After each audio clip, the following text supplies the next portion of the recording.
आवश्यकता ठारू अधिक आराम एवं आवश्यकता ठारू अधिक भल पाइबा आपनको अलसुआ बनै दिए।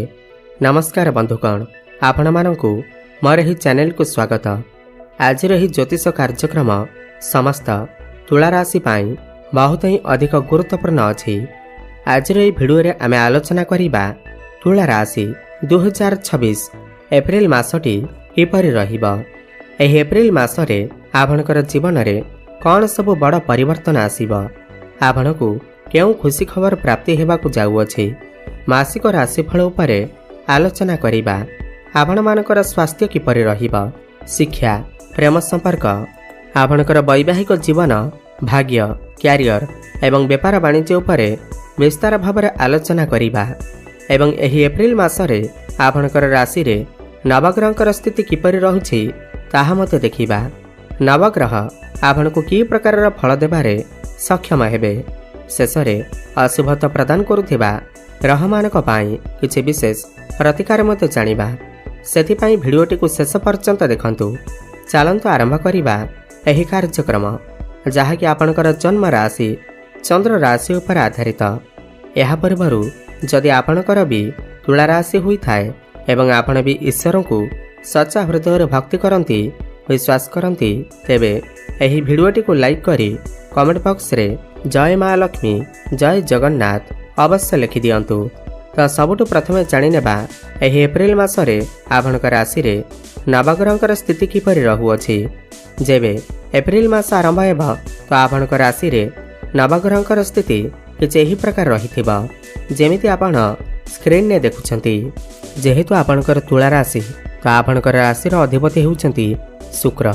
शुक्र आपणकर मास आरंभरू आपणकर सप्तम भाव रे रहिबे एवं मालव्य नामक राजयोगर निर्माण करिबे। आपणकर पंचम भाव रे राहु एवं बुध विराजमान रहिबे। षष्ठ रे सूर्य, मंगल एवं शनि रहिबे। आपणकर भाग्य भाव रे माने नवम रे देवगुरु बृहस्पति मार्गी अवस्था रे रहिबे एवं एकादश भाव रे केतु विराजमान रहिबे।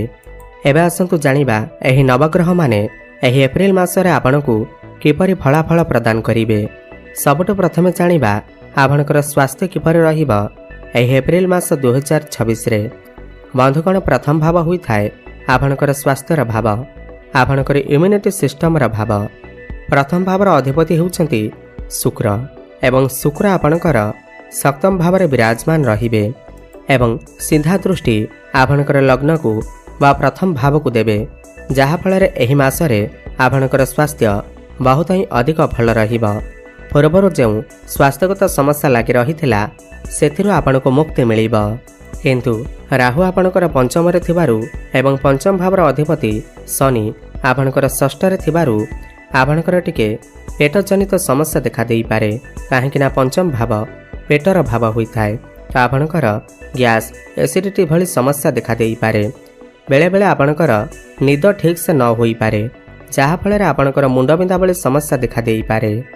किंतु मोटामोटी देखा गले एही मासरे आपणकर स्वास्थ्य बहुत ही भल रहिबा। एबे जानिबा आपणकर शिक्षा क्षेत्र किपरि रहिबा एही एप्रिल मास 2026 रे। बंधुगण, पंचम भाव होई थाए आपणकर शिक्षा क्षेत्रर भाव। पंचम भावर अधिपति शनि आपणकर षष्ठ रे विराजमान अछंती। देखंतु, जेहेतु आपणकर पंचम भाव रे वर्तमान राहु गोचर करुछंती, जहा फल रे आपणकर मन पाठ पढ़ारे लागु नथिबा। राहु पंचम रे रहिले आपणकर मन को अस्थिर करै देई थांती। आपणकर मन डाइवर्ट हो जाई थाए, आपण बहुत अधिक द्वंद्व भितर रही थांती। राहु पंचम रे रहिले आपण निजे निजर डिसिजन नै पारंती नाही, अन्य काहार कथारे पड़ी आपण भूल डिसिजन नै पारंती। किंतु गुरुंकर दृष्टि जेहेतु आपणकर पंचम भाव पर रहुअछि, जेते समस्या आसिले मध्य आपणकर पाठपढ़ार स्थिति एही मासरे ठीक ठाक रहिबा। 60-70% भल रहिबा। एही मासरे जदि आपणकर किछि एग्जाम अछि, किछि रिजल्ट बाहरिबार अछि, तो आपणकु एतेटा भल फल मिली न पारे।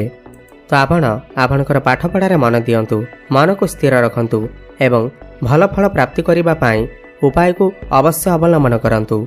उपाय आमे भिडियो शेष रे जानिबा। प्रेम जीवन विषय रे जदि आमे आलोचना करिबा, पंचम भाव ही होई थाए आपणकर प्रेम जीवनर भाव। तो 15 एप्रिल पूर्वरु आपणकर प्रेम जीवन एतेटा भल नाही काहेकि ना शुक्र शनिंकर 2 बार कनेक्शन बनुअछि। 15 एप्रिल पूर्व छोट मोट कथा को नहीं आपणक भितर मत पार्थक्य होई पारे। आपणकर पार्टनर आपणकर कथा न शुणी पारंती जहा फल मिस अंडरस्टैंडिंग देखा देई पारे, जुक्तितर्क होई पारे। कोनोसी तृतीय लोक आपणक संपर्क में पशिबाकु चेष्टा करि पारंती एवं राहु मध्य पंचम रे थिबारु यह आपणकर मन भितर डाउट नहीं करे आसी थाए। किंतु 15 एप्रिल पर आपणकर प्रेम जीवन बहुत ही अधिक भल रहिबा। जहाँ भी समस्या थिबा ताहा सब दूर होइजिबा, भल संपर्क स्थापन हेबा। एबे जानिबा आपणकर वैवाहिक जीवन किपर रहिबा एही एप्रिल मास 2026 रे। बंधुगण सप्तम भाव होई थाए आपणकर वैवाहिक जीवनर भाव। सप्तम भावर अधिपति हेउछंती मंगल एवं मंगल आपणकर षष्ठ रे विराजमान अछंती। एही मासरे शुक्र आपणकर सप्तम भावर थिबारु आपणकर वैवाहिक जीवन त भल रहिबा। उभयक मध्यरे संपर्क बहुत भल रहिबा। किंतु सप्तम भावर अधिपति मंगल षष्ठ रे थिबा हेतु आपणकर जे भी लाइफ पार्टनर अछंती तांकर टिके स्वास्थ्यगत समस्या देखा देई पारे। इन्फेक्शन, एलर्जी, मुंड बिंधा भली समस्या देखा देई पारे। थकापण भली समस्या देखा देई पारे। एही मासरे आपण आपणकर पार्टनरकर स्वास्थ्यर अवश्य ध्यान रखिबाकू पड़िबो। किंतु शुक्र आपणकर सप्तम रे थिबारु आपण दुई जनक मध्यरे वैवाहिक संपर्क बहुत भल रहिबो। भ्रमण सुख आपणको प्राप्ति हेबो। आपण कोनोसी स्थान को बुलिबाकू जाई पारंती। एबे जानिबा सबुठारु गुरुत्वपूर्ण विषय वस्तु जहाँकि आपणकर भाग्य, क्यारियर, व्यापार वाणिज्य किपर रहिबा एही एप्रिल मास 2026 रे। बंधुगण नवम भाव होई थाए आपणकर भाग्यर भाव। दशम भाव होई थाए आपणकर क्यारियर भाव। नवम भावर अधिपति हेउचंती बुध एवं बुध आपणकर पंचम भावरे राहुंक सहित अछंती। देखंतु 11 एप्रिल को बुध आपणकर षष्ठ भाव को चलन करिवे एवं निचस्थ होइजिवे। तो 11 एप्रिल पूर्व आपणकर भाग्य बहुत ही अधिक मजबूत अछि काहेकि ना बृहस्पतिंकर दृष्टि मध्य बुधंक ऊपर रही अछि एवं बृहस्पति को भाग्यर कारक ग्रह बोली माना जाई थाए। आपण जदि किछि बड़ कार्य करबाकू चाहुचंती, नूतन कार्यर आरंभ करबाकू चाहुचंती, गृहरे किछि शुभ मांगलिक कार्य करबाकू चाहुचंती किमा कोनोसी बड़ इन्वेस्टमेंट करबाकू चाहुचंती ताहले 11 एप्रिल पूर्व करंतु आपणक पई बहुत भल रहिबा। किंतु 11 एप्रिल परे आपण कोनोसी भी बड़ कार्य करंतु नाही, बड़ इन्वेस्टमेंट, बड़ डिसीजन नियंतु नाही काहेकि ना भाग्य आपणकर कमजोर अवस्था रहिबा। क्यारियर कथा हेबा जदि आपणकर दशम भाव होई थाए क्यारियर भाव। दशम भावर अधिपति हेउचंती चंद्रमा। देखंतु बृहस्पति आपणकर भाग्य भावरे अछंती एवं आपणकर षष्ठ रे सूर्य, मंगल एवं शनि विराजमान अछंती। 14 एप्रिल परे जो मानक पाखरे कोनोसी भी चाकरी बाकरी नाही, जो माने बेरोजगारी अछंती सेमानकु नूतन कर्म प्राप्ति हेबार बहुत अधिक संभावना रही अछि। 14 एप्रिल परे आपणकर ट्रांसफर होई पारे। कोनोसी एमएनसी कंपनी रु जॉब ऑफर मते आसी पारे। आपण जति कोनोसी सरकारी स्तर रे काम कार्य करूछंती तेबे आपनको निश्चिंत भावरे शुभ फलर प्राप्ति हेबा। आपण आपणकर काम कार्य को नहीं विदेश यात्रा करि पारंती, कोनोसी मीटिंग अटेंड करबाकू जाई पारंती। किंतु 14 एप्रिल पूर्व आपणकर कर्म क्षेत्र रे आपणकर काहा सहित आर्गुमेंट होई पारे। भाग्यर साथ आपनको न मिली पारे। आपणक सहित राजनीति होई पारे। एथिप्रति आपण टिके ध्यान देबे। व्यापार वाणिज्यर कथा हेबा जदि शुक्र आपणकर सप्तम रे अछंती एही मासरे आपणकर व्यापार वाणिज्य बहुत भल रहिबा। किंतु मंगल आपणकर षष्ठ रे थिबारु एही मासरे आपणकर व्यापार वाणिज्य रे किछि पैसा इन्वेस्ट करि पारंती।